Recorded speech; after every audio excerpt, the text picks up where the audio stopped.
नमस्कार दोस्तों, आज मैं फिर आप लोगों के लिए सामने हाजिर हूँ अपने YouTube चैनल देवेंद्र सर में। जैसा कि अपन लोगों ने एमपी जीके की जिलेवार जो सीरीज शुरू की है, उसके 2 पार्ट्स हम कंप्लीट कर चुके हैं, सीहोर और राजगढ़। ठीक है ना। आज जो हमारा 3rd पार्ट है वो है रायसेन जिला। ठीक है ना। आज हम रायसेन जिले के बारे में कुछ समझेंगे, जानेंगे, उसके बारे में कुछ फैक्ट का अध्ययन करेंगे। ठीक है ना। चलिए तो आइए हम शुरुआत करते हैं रायसेन जिले की। ठीक है।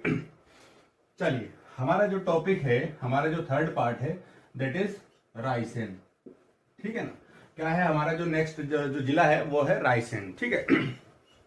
रायसेन जो है वो जिसका संभाग लगता है, संभाग क्या लगता है इसका? भोपाल संभाग। किस संभाग में आता है ये? भोपाल संभाग में आता है। भोपाल संभाग में कितने जिले आते हैं? 5 जिले आते हैं। ठीक है ना। चलिए, तो रायसेन का हमने देखा, रायसेन संभाग किस में आता है? भोपाल संभाग में आता है। ठीक है ना। रायसेन ऐतिहासिक दृष्टि से भी काफी इंपॉर्टेंट है ना। तो हम इसके बारे में एक एक फैक्ट का अध्ययन करते हैं। चलिए, सबसे पहले अगर मैं आपसे बात करूं तो जो रायसेन जिला है उसका जो गठन है, उसका गठन है वो 1956 में हुआ है। ठीक है ना। इसका गठन कब हुआ है? 1956 में। ठीक है। अब ये रायसेन जो है वो संभाग भोपाल में आता है। तो हम ये थोड़ा सा ये देख लेते हैं कि रायसेन जिले से जो जिन जिन डिस्ट्रिक्ट की बाउंड्री स्पर्श होती है उसको अपन देख लेते हैं। ठीक है ना। तो रायसेन से सबसे पहले जो आएगी, रायसेन से सबसे पहले जो बाउंड्री लगती है वो सबसे पहला सीहोर। ठीक है ना। जिस प्लेस पर जिस स्थान पर खड़े होकर मैं पढ़ा रहा हूँ आप लोगों के लिए, यहां से अगर हम थोड़ा सा 2-4-7 किलोमीटर आगे जाएंगे तो वहां से एक अभ्यारण्य लगता है, रातापानी अभ्यारण्य। ठीक है ना। तो वो रातापानी अभ्यारण्य कहा जाए तो रायसेन में पड़ता है, लेकिन उसका कुछ हिस्सा सीहोर जिले में भी पड़ता है। ठीक है ना। तो जिस जगह से मैं पढ़ा रहा हूं आपको, वहां से 5-7 किलोमीटर की दूरी पे ही रातापानी अभ्यारण्य स्थित है। ठीक है ना। तो सीहोर जिला लगता है रायसेन से। सीहोर के बाद भोपाल भी इसकी सीमाओं को स्पर्श करता है।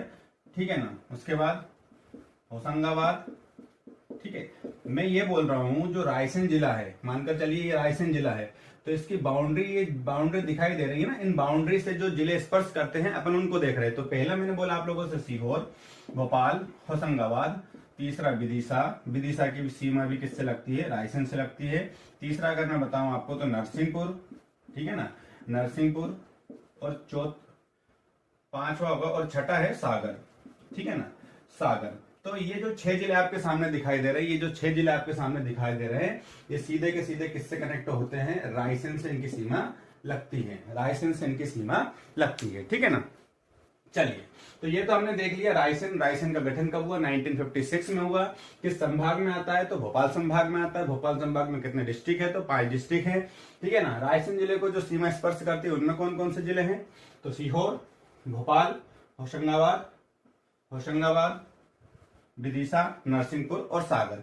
ये 6 जिले की जो सीमाएं हैं वो रायसेन को स्पर्श करती है। ठीक है ना। अब थोड़ा सा मैं आगे अगर प्रशासनिक दृष्टि से देखूं, तो मैं इसको हटा रहा हूं यहां से। अगर मैं यहाँ पर प्रशासनिक दृष्टि से देखूं तो इसको कुछ ब्लॉक या तहसील में बांटा हुआ है ना। रायसेन जिले की कुछ तहसीलें हैं। ठीक है ना। तो जिनमें रायसेन एक पहली खुद तहसील, तो रायसेन कितनी तहसील है? 9 है। ठीक है ना। तो हम देखेंगे, एक तो रायसेन हो गया, गैरतगंज, तीसरा बेगमगंज। हम किन की बात कर रहे हैं? हम यहाँ पर जो तहसीलें हैं हम उनकी बात कर रहे हैं। ठीक है ना। हम तहसीलों की बात कर रहे हैं। बेगमगंज, गोहरगंज। ठीक है ना। सिलवानी, उदयपुर, बाड़ी, बरेली।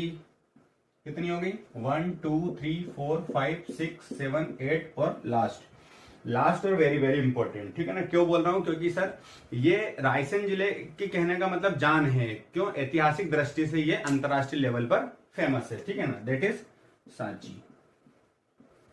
ठीक है ना। तो ये कुछ प्रशासनिक दृष्टि से हमने इनकी कुछ तहसीलें देखी है ना। कितनी तहसीलें? टोटल 9 तहसीलें। एक कंफ्यूजन अक्सर स्टूडेंट्स को रहता है अब्दुल्लागंज के बारे में। ठीक है ना। ओबेदुल्लागंज के बारे में एक अक्सर कंफ्यूजन रहता है कि ये रायसेन की तहसील है या नहीं है। तो ये तहसील नहीं है। ठीक है ना। ये तहसील नहीं है। ये फेमस क्यों है? क्योंकि यहाँ पर एक विश्व प्रसिद्ध ऐतिहासिक स्थल है जिसका नाम है भीमबेटका। ठीक है ना, क्या है? भीमबेटका, जो कि कहाँ पर है? रायसेन के अब्दुल्लागंज में पड़ती है भीमबेटका। ठीक है ना, जो कि एक विश्व विरासत है, जो कि एक विश्व विरासत है। विश्व विरासत इसको कब डिक्लेयर किया गया? 2003 में डिक्लेयर किया गया। किसके द्वारा किया गया? यूनेस्को के द्वारा किया गया। ठीक है ना, रायसेन में एक और प्लेस है जो कि विश्व विरासत की श्रेणी में रखा गया, दैट इज सांची स्तूप। कौन? सांची स्तूप। सांची स्तूप को कब रख दिया गया था? 1989 में। किसके द्वारा रखा गया? यूनेस्को के द्वारा। यूनेस्को क्या है?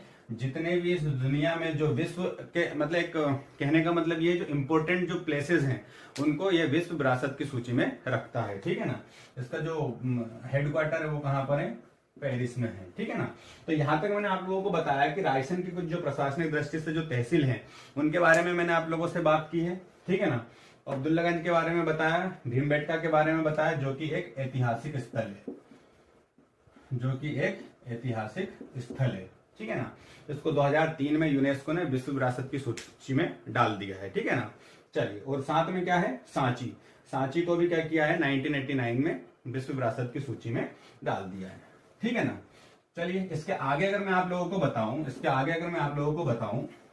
तो यहाँ पर कुछ नदियों की बात कर लेते हैं। यहाँ पर कुछ नदियों की बात कर लेते हैं। तो यहाँ पर जो नदियां हैं, वो नदियां देख लीजिए आप कि यहाँ पर नदियां कौन कौन सी है। ठीक है ना, तो पहली तो बेतवा, दूसरी तदोनी। ठीक है, अच्छा, एक हमेशा ये डाउट रहता है कि नर्मदा नदी रायसेन जिले को छूती है या नहीं छूती है। नर्मदा नदी जो है वो रायसेन जिले को छूती है या नहीं छूती है। तो जो रायसेन जिला है, रायसेन का एक गांव है ना, एक गांव है बोरास गांव। ठीक है ना, कौन सा गांव है? बोरास गांव। ये बोरास गांव नर्मदा नदी के किनारे ही स्थित है। कहां पर है? साथ में यहाँ की कुछ ऐतिहासिक दृष्टि से बात करता हूं, किसकी? रायसेन की। ठीक है ना, तो रायसेन की अगर हम बात करें, और रायसेन का दुर्ग ना आए ऐसी तो बात हो नहीं सकती है। अगर मैं रायसेन की बात करूं, रायसेन दुर्ग की बात करूं, तो रायसेन दुर्ग में देखिए, रायसेन दुर्ग, ठीक है ना, रायसेन का जो किला है वो एक पहाड़ी के ऊपर बसा हुआ, और ऐसा कहा जाता है मध्यकाल तक यह किला अवैध था, मतलब इसको किसी ने नहीं जीता था। ठीक है ना, तो रायसेन दुर्ग के बारे में मैं बात करूं तो इसका जो निर्माण हुआ था वो कब हुआ था? 1532 ईस्वी में। किसने करवाया था? तो एक गोंड शासक हुआ करते थे। ठीक है ना, गोंड शासक राजा राजबसंती द्वारा इसका निर्माण करवाया गया था। ठीक है ना, राजा राजबसंती के द्वारा रायसेन दुर्ग का निर्माण करवाया गया था।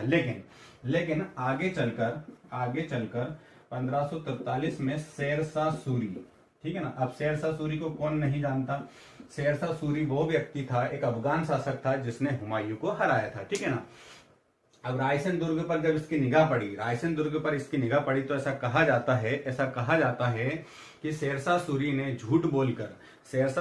झूठ बोलकर गोंड शासकों को, ये जो राजा राज बसंती है, इसी वंश के एक शासक हुआ करते थे जिनका नाम था पूरनमल। उनको धोखा देकर धोखा कैसे दिया?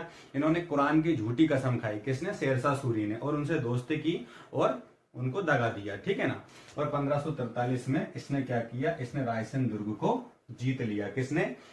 शेरशाह सूरी ने। ठीक है ना, चलिए, अब मैं इसी दुर्ग की बात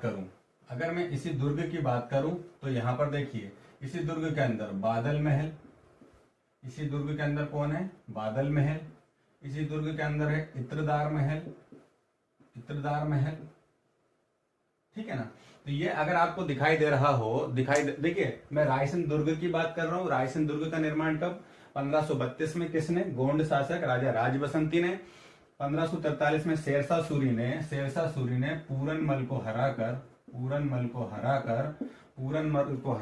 ये रायसेन दुर्ग पर विजय प्राप्त कर ली थी। ठीक है ना, तो अगर मैं यहाँ पर ये बात करूं आपसे, तो इसी रायसेन दुर्ग के अंदर बादल महल, बादल महल, इत्रदार महल और राजा रोहित का महल भी यहीं पर मिलता है। ठीक है ना।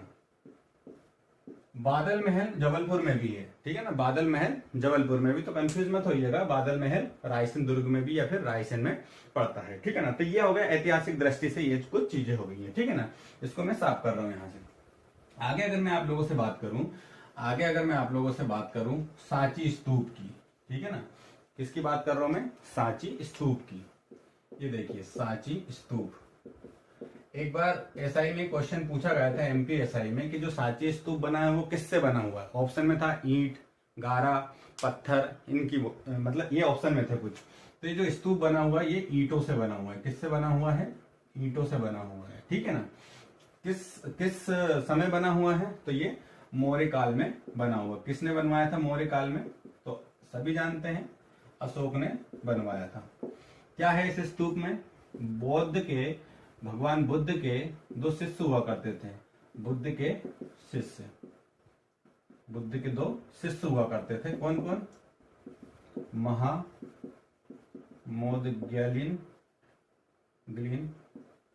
महामोदग्लीन और दूसरा था सारीपुत्र। ठीक है ना, सारीपुत्र। इन दोनों की अस्थियां रखी है इस स्तूप के नीचे। ठीक है ना, इन दोनों की अस्थियां रखी है इस स्तूप के नीचे। तो ये इस वजह से ऐतिहासिक दृष्टि से बौद्ध धर्म से रिलेटेड एक स्तूप है जो कि अंतरराष्ट्रीय लेवल पर प्रसिद्ध है। ठीक है ना। मैंने पहले भी बता दिया आपको, 1989 में ये विश्व विरासत घोषित कर दिया गया था। कब घोषित कर दिया गया था? 1989 में। ठीक है ना। इसके आगे चलते हैं। चलिए, अगर मैं यहाँ देखूं तो रायसेन में गांव है पाटनी गांव। क्या है? पाटनी गांव। ठीक है ना। यहां पर मृगेंद्र नाथ की गुफाएं हैं। मृगेंद्र नाथ की गुफाएं हैं। ठीक है ना। मृगेंद्र नाथ की गुफा, आपसे सीधा सा क्वेश्चन किया जा सकता है कि मृगेंद्र नाथ की गुफाएं कहाँ है? तो मृगेंद्र नाथ की गुफाएं कहां पर है? पाटनी गांव, रायसेन में। ठीक है ना, पाटनी गांव रायसेन में है। ठीक है ना। चलिए आगे अगर मैं कुछ बात करूं आप लोगों से तो देखिएगा यहां पर आप देखेंगे। तो आगे अगर मैं आप लोगों से बात करूं तो जो रायसेन उसके प्राचीन नाम बेदिसगिरी, चेतियागिरी, काकनाड और बोट श्री पर्वत इसके प्राचीन नाम हैं। ठीक है ना। तो प्राचीन समय में रायसेन को इस नाम से जाना जाता था। ठीक है ना। आगे अगर मैं बात करूं, हाँ एक बात और, इसकी जो ऐतिहासिक दृष्टि से अब जो प्राचीन समय चल ही रहा है तो मैं थोड़ा सा एक बात और बता दूं। जिस समय बाबर और राणा सांगा के बीच युद्ध हुआ था, खानवा का युद्ध है ना, बाबर और राणा सांगा के बीच जिस समय युद्ध हुआ था उस समय रायसेन के जो राजा हुआ करते थे वो हुआ करते थे शिलादित्य, राजा शिलादित्य। तो राजा शिलादित्य ने राणा सांगा की तरफ से बाबर के खिलाफ युद्ध लड़ा था। ठीक है ना। किसके खिलाफ युद्ध लड़ा था? बाबर के खिलाफ युद्ध लड़ा था। ठीक है ना। देखिए इधर मैं कहीं लिख देता हूं, बाबर वर्सेस राणा सांगा। ठीक है ना।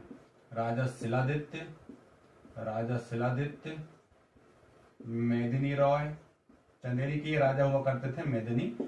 इनने मिलकर बाबर के खिलाफ जो खानवा का युद्ध था उस खानवा के युद्ध में भाग लिया था। ठीक है ना। चलिए तो आगे अगर मैं देखूं, यहाँ पर कुछ फैक्ट्स मैंने लिखे हुए हैं आप लोगों के लिए। माता टीला बांध और इसी के कुछ अन्य नाम है, रानी लक्ष्मीबाई और राजघाट परियोजना। ये कहां पर है? बेतवा नदी पर है। ये कहां पर स्थित है? बेतवा नदी पर है। और बेतवा नदी का उद्गम मैं आपको बता चुका हूं, रायसेन का कुमरा गांव। रायसेन के कुमरा गांव में एक पहाड़ी है जिसका नाम है घोड़ी दंत पहाड़ी, वहां से इस नदी का उद्गम होता है। ठीक है ना। कौन सी पहाड़ी से? घोड़ी दंत पहाड़ी से इसका उद्गम माना जाता है। ठीक है ना। अगला है फरीदुल्ला पीर की दरगाह। फरीदुल्ला पीर की दरगाह भी कहां पर है? रायसेन में है। बड़ा प्रसिद्ध स्थल है, यहाँ पर बड़े श्रद्धालु लोग जाते हैं। ठीक है ना। नेक्स्ट है गिन्नौरगढ़ का किला, वेरी वेरी इंपॉर्टेंट। गिन्नौरगढ़ का किला किसके लिए प्रसिद्ध है? गिन्नौरगढ़ का किला तोतों के लिए प्रसिद्ध है। किसके लिए? तोतों के लिए प्रसिद्ध है। दूसरी बात गोंड शासिका रानी, जो गोंड शासिका थी, ठीक है ना, वो गोंड शासिका कहाँ पर रहा करती थी? गिन्नौरगढ़ के किले पर ही रहा करती थी। कौन? रानी अवंतीबाई। ठीक है, चलिए आगे अगर मैं देखूं, आशापुरी संग्रहालय। आशापुरी संग्रहालय है जो कहाँ पर है? रायसेन में है, जो कि कहाँ पर है? रायसेन में। और ये किस लिए फेमस है? तो यहाँ पर परमार कालीन कुछ कलाओं का प्रदर्शन किया गया है। कौन सा संग्रहालय? आशापुरी संग्रहालय। ठीक है ना। नेक्स्ट देखिए, तितली पार्क।